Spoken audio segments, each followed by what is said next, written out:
welcome to part 2 of Different Mediums, Different Art, and this is the digital art tutorial, traditional to digital. So first what I did is that I scanned in my picture, and then I went to File, Open in my program. I went and found my picture, and you want to make sure that you get as high resolution, as high quality image as you can get. With my printer, the best I could do was a JPEG, so I had a JPEG. And it's nice and big, and so then I went in with the pencil tool, selected the color of the background, which just so happened to be white, and covered up any spots that were especially dark that I didn't really want in the final picture. So, going through, fixing everything. I went to white balance and did the white balance just to make sure that everything was nice and crisp and clear. Then I went to contrast and brightness, and I upped up the contrast so that way the black would appear more black and the white would appear more white. And then I also took out all saturation so that it would just be black and white, maybe a little bit of gray, but that's not really going to matter in the final image. And then there are some areas that were a little bit grayish or otherwise, so I had to go in with my bucket tool and fill them in very carefully, make sure everything was what I wanted it to be. So zooming back out, probably gonna crop it soon. Yep, there I go. Cropping can really make a piece pop or make it look boring. So you want to make sure that your cropping skills and your ideas of composition and placing in an image is as best as it can be. So I'm pretty happy with that cropping. Image, crop to selection, and bada bing bada boom, you got your line art. And then I added a new layer, which I'm going to call colors. And I'm renaming this layer line art. Put the line art on top of the colors, set it to multiply. Now it's going to look weird, but it's actually that. So what the multiply tool does is it makes the layer on top, only the black is visible. So it makes it a whole lot easier for you. And then this is a trick that I learned from one of my favorite YouTubers on here for filling in colors a lot easier. The YouTuber is Drawing with Waffles. I absolutely adore her channel. She's awesome. Go watch her videos, go watch all of them. So what she does for filling in her line work, which I have recently picked up on and started using, which has saved me a lot of time, is you use the paint bucket tool, but you set it to sample merged. So it will fill in things, but it's also thinking about the other layers as well. And then you use the magic wand tool, you select those colors, then you go to select, expand, bada bing bada boom, you got a nice big section that you can use, and then cover it all up, you got your colors filled in.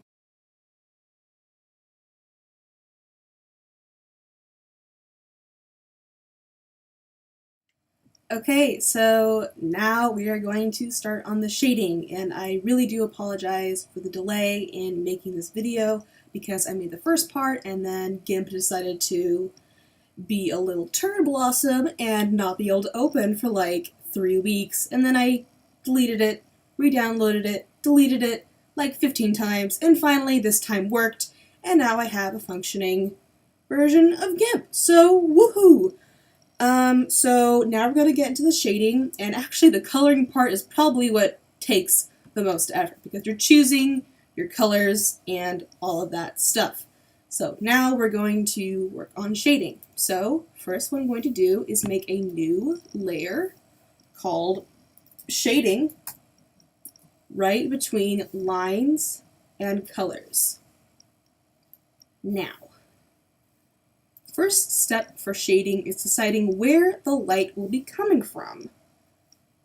And this is going to be important because you need to know where the light is coming from in order to cast shadows on the opposite side of your forms in your picture. So I'm just gonna mark out where the light's coming from so I don't forget, because Emily is slightly ADD. So this is where my light is coming from. So there's going to be the most light on this side of her body and a lot less light on this side of her body. So now what I'm going to do, thank you Becca for laughing in the other room, is, okay, now that I'm on my colors layer, I'm going to use my magic wand tool and select all of the skin part that I want to shade right now. And then I have this nice palette for skin, so we're going to need kind of a mid-brown to start our shading with. That looks good. Okay. So, I'm on my shading layer, and I'm going to lay out where the shading is going to be. So remember that our light is coming from this way, and her hair is in front of her face. So she's going to have a little shadow behind her hair. So let's just block in our first little layer of shading. And I'm going to blend this all together a little bit later. And now, since there is form and structure to her face, we're going to have a little bit more shading over here, a little bit behind that hair, a little bit in the crease of her eye, a little bit on her nose. Okay, I'm happy with that first little part of shading. Now I'm going to take a slightly lighter color. Will that work? Whatever, okay. And I'm going to outline all of that shading I just did, so it'll make our blending a lot easier. It's kind of like when you do an eyeshadow on your eyes for makeup, and you want to have transition colors in between them. Now that I have those two colors set in, I'm going to pick a very light color, which is going to be our highlights. Not the shadows, but our highlights. And we're going to be putting those on the higher points of her face. Then we're going to take a darker shade. And something that a lot of novices don't really think about is that as you get into darker and darker shades of skin, it actually gets a little bit more saturated. So when you're putting in your shading colors, you have to remember that. So that way you don't end up with somebody who looks like they have gray skin. Okay, I am pretty happy with this. And we are still on the shading layer, still in this part that I have selected, so it's not going to affect anywhere else. I'm going to select the smudge tool. I'm using the acrylic brush, so it'll give it a little bit more of a rough skin texture, but it's not too rough, but it's not too smooth. And it's about that size, and I'm pretty happy with that size, and I'm going to start blending. And one thing I recommend for beginners is that try and use as many different transition shades as possible. It'll make your blending a lot smoother and a lot easier too. Because you don't want to spend like 15 minutes just blending this one little part. Okay, just gonna finish this. And the thing about skin that I just said was that as you get into darker shades, it does get a little bit more saturated, but it's not completely saturated. It's just a little bit more than the other midtones. And you only want to do that for skin, and sometimes only if, and sometimes you'll do that with clothes or other items that do have very bright colors, and you want to maintain that bright color. Okay, I have blended all the shading in her face, and she looks a little sick right now, so I'm going to give her some blush and color into her cheeks. I'm going to be doing that by adding another new layer called Blush. Now I'm going to select a nice rosy pinky shade. So I'm going to be using this color. I'm going to go into my airbrush tool, select a nice big airbrush. No, that's too big. Ugh. And I know what you're thinking, you're covering up all the shading. Well, shading will still be there after I show you what else I'm going to do. Okay, so I have that. I'm going to just smudge it out just a little bit so the transition's a little bit better. Okay, now we are going to explore the wonders of layer modes for this brush layer. I'm going to transfer to my mouse now because I don't want to cramp up my hand. So we have a couple different layer modes that you can use. I'm going to try out the color one. Okay, as you can see, it's a little bit too vibrant. Saturation, no. Hue looks pretty good. I'm going to stick with that. Go a little bit lower. Okay, I am satisfied with her skin. Woohoo! So now I'm going to step back, deselect that part, and look at that! Ain't that fancy? Woohoo! So now you just want to repeat those steps of finding transition shades and highlighting shades and darker shades and do that for the rest of your image. And now I'm going to stop talking and complete the rest of the image. That way you can see what I do for each different section. Okay.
Of this last little part, and then I will do the background and then do some final touches, and then we will be done with this picture. And I wanted to stop and sort of explain this certain part because it is different than the other parts that I do for shading. So this part is going to be the hair. So first what I'm going to do is make a new shading layer.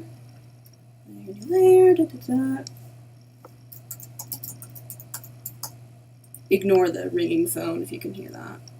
You don't even bother answering the phone now, it's just all telemarketers. Okay, so I'm gonna zoom on in so I can see a little better. Oof, do this. Oof. Zoom in a little more. Okay, and I'm going to shade it using the lasso tool. So first I'm going to select part of the hair that I want to be darker. And I already have a darker color selected right now in my little paintbrush settings. So I have this darker part. Now I'm going to go to gradient, and I have selected foreground to transparent. You want to do that. Foreground and transparent, remember that. Select that. Now I'm going to drag from the darkest part to the lightest part. So what I want to be darkest towards what I want to be lightest. So I'm going to go this way.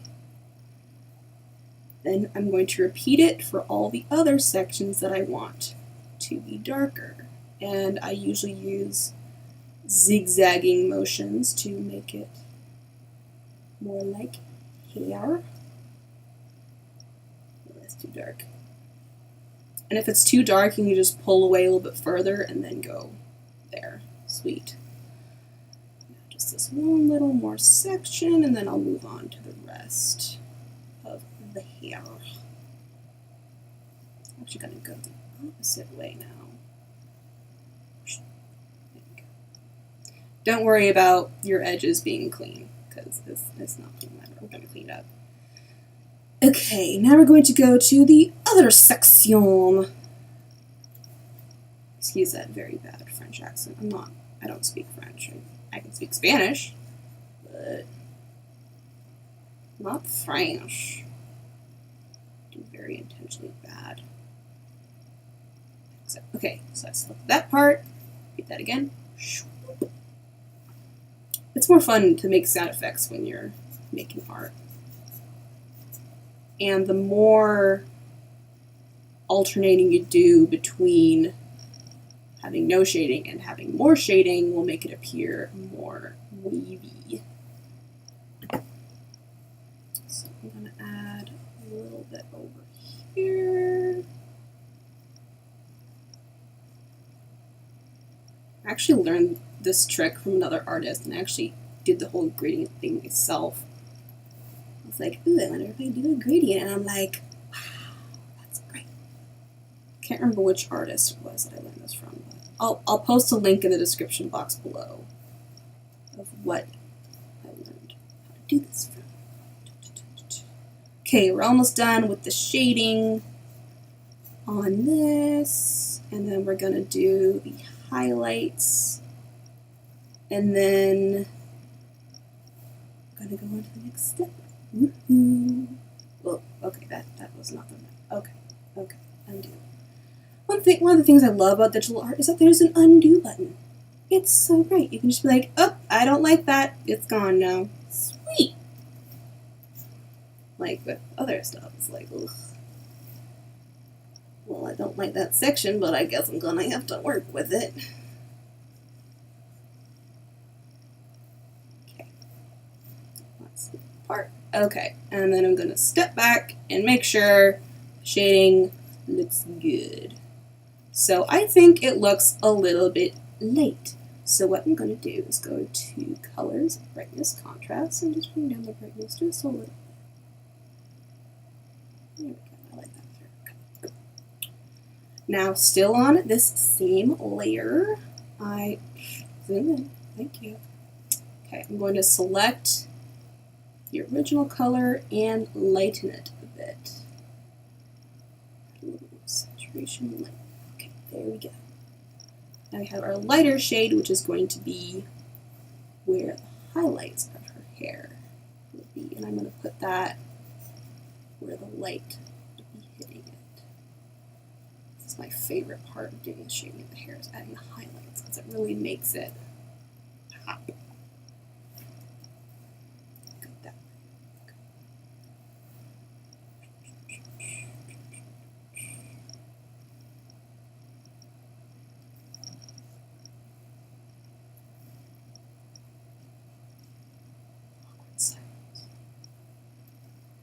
Am I making you uncomfortable?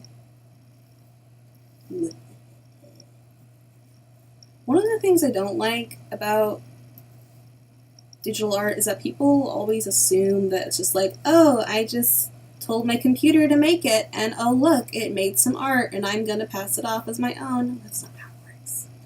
That is not how it works. The computer is just a tool that you're using.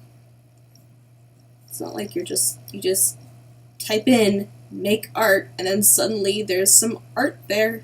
No, you have to work for it. It's just like any other art form. It's just easier and sometimes more available. Okay, so I have finished my highlights and lowlights. Okay, so to clean up all this stuff, I'm going to select all the other colors in its vicinity. And I'm going to go to the Here Shading section and go Edit, Cut.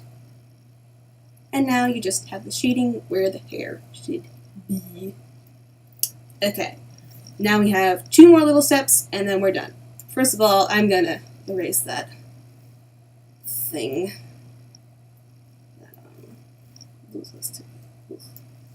That arrow, because we already have all the shading done and we don't need that to tell us where the shading should be. So, also I made a texture layer, which adds some textures to some of these sections, like her hat, which makes it look a little bit more knitted, and for her jacket, makes it a little bit more rough and kind of leathery. Okay, so last thing I'm going to do before I do the background is adding more highlights. I love adding highlights. Highlights are so great. Okay, so what I am going to do is make a new layer called highlights. And I'm actually going to transfer over to a different program so that it is a little bit easier for me to do this last step. And I'm actually going to convert this into a Photoshop file, and then I will meet you guys over in Photoshop. What I'm going to do is add highlights to this piece. So I have this highlight layer. I'm going to zoom in. I'm going to select, oh, why is it doing that? Okay, there we go. I am using Photoshop for this because their brushes can actually sense my pen pressure, unlike GIMP for some reason. I don't know why, it just does that for my computer. So what I'm going to do is, since we had the light coming from this direction, I'm going to add white highlights on that side of all the forms.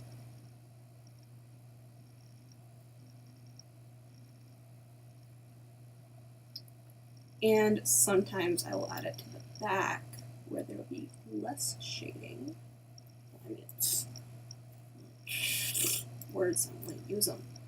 Where there would be very dark values, just to make it.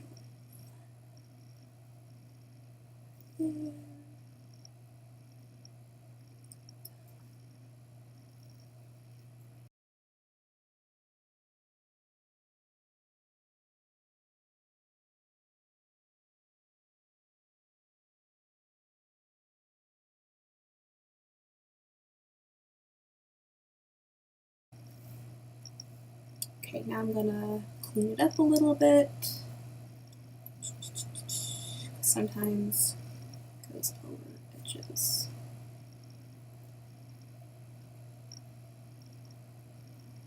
But you need to fix it. Because perfection is the only thing good. Perfectionists unite. Okay, I'm happy with that highlighting. Maybe just a little bit more lines. Okay, there we go. Highlighting is done. Now we have a little bit of a choice here, so I could leave it normally like this and have it be very stark, or I could go make it into overlay and make it a little bit more soft.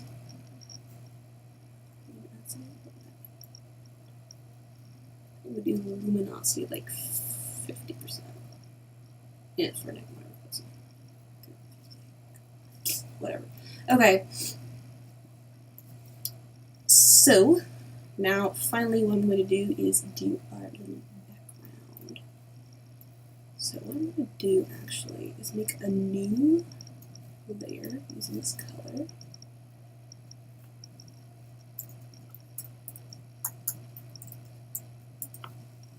Put it behind our colors. Oof. Color, and then here I'm going to cut out the blue so that way we can blend a little bit more. Okay, sweet.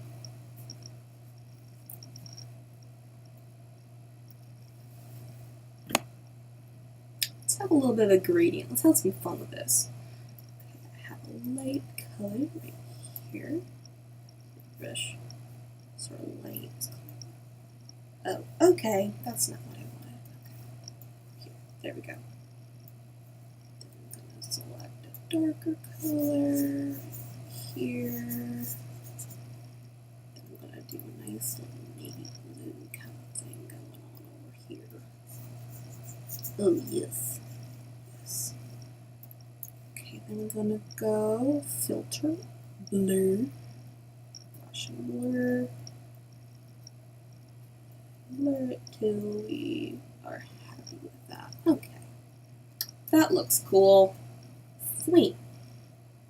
Okay, and then I'm going to add a few more little finishing touches, which are going to be a little bit secret, and then I will show you the final product. Woo-hoo. And here is the final product. As you can see, I added some snow in the foreground, and I did add my signature, which is a very good thing to do, especially if you're going to be posting your art online, because without it, people could easily steal it and pass it off as their own, and you do not want that. Let me tell you that. Art theft is stupid. Okay, so there you have it. That is my little tutorial on how to do digital art. Thank you so much for watching. Please comment, subscribe, and like, and do all the YouTube things. Share with your friends. And as always, have a great rest of your day and keep on arting. Woohoo!